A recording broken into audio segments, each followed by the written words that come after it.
Hello అందరికీ ఈరోజు వచ్చేసి కోలం లోటస్ హెయిర్ పిన్ చూపిస్తున్నాను. ఇక్కడ మనం ఏమేమి మెటీరియల్ యూస్ చేసాము అనేది వీడియోలో చెప్తాను. సో ఇక్కడ స్కిప్ చేయకుండా లాస్ట్ వరకు చూసి ఫస్ట్ ఇలా OHP షీట్కి 4 డాట్స్ 2 లైన్స్ పెట్టుకున్న తర్వాత ఇలా కుందన్స్ వీడియోలో చూపిస్తున్నట్టుగా స్టిచ్ చేయాలి. కుందన్స్ కంప్లీట్గా డ్రై అయిన తర్వాత B7000 గ్లూ అప్లై చేసి వీడియోలో చూపిస్తున్నట్టుగా దర్జోసి వైర్ అనేది స్టిచ్ చేసుకోవాలి. ఇలా ఈ వైర్ స్టిచ్ చేసిన తర్వాత మధ్యలో మనకి చిన్న గ్యాప్స్ ఉన్నాయి. ఆ గ్యాప్స్లో ఫిల్ చేయడానికి మళ్ళీ గ్లూ అప్లై చేసి స్క్వేర్ కుందన్స్ని ఫిక్స్ చేశాను. ఇప్పుడు లోటస్ ఫ్లవర్ కోసం పైన గ్లూ అప్లై చేసి ఇలా కుందన్స్ని అయితే స్టిచ్ చేసుకోవాలి. 5 పెటల్స్ వచ్చేలాగా ఇలా ప్యాచ్ని కంప్లీట్గా రెడీ చేశాక డ్రైయింగ్కి వదిలేయాలి. ఈలోగా మనం ఐపిన్స్ 4 ఐపిన్ అయితే తీసి పక్కకు పెట్టుకోవాలి. అందులో 3 మాత్రం కట్ చేసి తీసుకోవాలి. ఒకటేమో యూపిన్ కోసం మనం తీసుకోవాలి. ఇప్పుడు ప్యాచ్ బ్యాక్ సైడ్ అయితే తిప్పుకొని ఈ ఐపిన్స్ అనేది దానికి స్టిచ్ చేసి పక్కకు పెట్టేసేయాలి. బ్యాక్ షీట్ కూడా పెట్టేసి ఈలోగా మనం పర్ల్ చైన్ అయితే తీసుకోవాలి. ఒక 3 లేయర్స్ 4 లేయర్స్ ఇలా తీసుకున్న తర్వాత వీటిని జంపరింగ్లో యాడ్ చేసి పెట్టేశాను.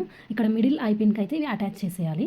తర్వాత మిగతా 2 ఐపిన్స్కి మాత్రం ఇప్పుడు ఒక బీడ్ అండ్ లారియల్ బీడ్స్ అయితే పెట్టేస్తున్నాను. 2 సైడ్స్ అలానే పెట్టి మనం లాక్ చేసేసుకోవాలి. ఇక్కడ నేను యూస్ చేసిన మెటీరియల్ డ్రాప్లో 6K, స్క్వేర్లో 4mm రెడ్ కలర్లో తీసుకున్నాను అటు, అండ్ ఐ షేప్ అయితే డార్క్ బ్లూలో, అండ్ 3mm రౌండ్ వైర్ అయితే పెట్టేశాను.